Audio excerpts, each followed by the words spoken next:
So you also had the opportunity to help Michael Phelps record his biography? Yeah, so, which was also, I think, a random occurrence.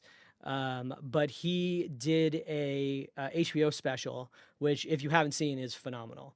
Just about his life, and he struggled with depression, and he's very vocal about, like, it's okay to not be okay, and Absolutely. helping athletes out. So they did that special. He came and did. There was a lot of voiceover for the special, so he came and did that.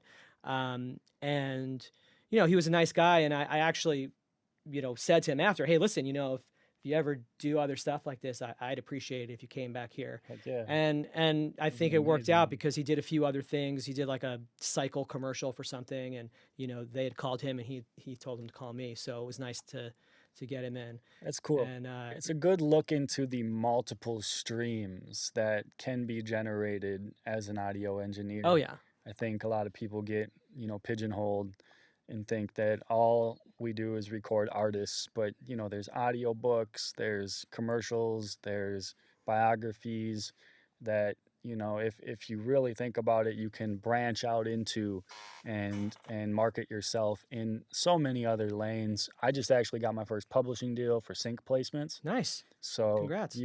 getting that lane accomplished was a big deal for me, and I'm very understanding of not just Yeah. recording artists because it's not a consistent.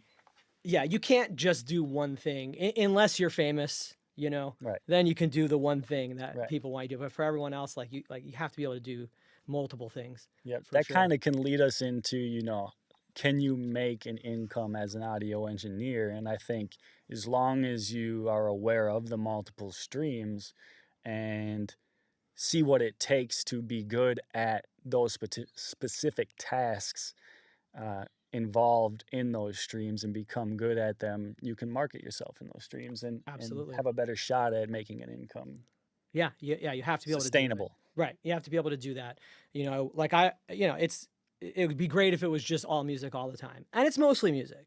But, every hour that nothing's happening here is an hour that you're not making any money. Right. So, um, building those relationships with voiceover people and audiobook publishers is a good thing because they keep coming back, and they know you're reliable. They like your room because the people say, "Oh yeah, Scott was nice and the room was comfortable." Okay, great. That's all they need to hear. So the next time they just call you when they have someone in Arizona, that needs to do a book.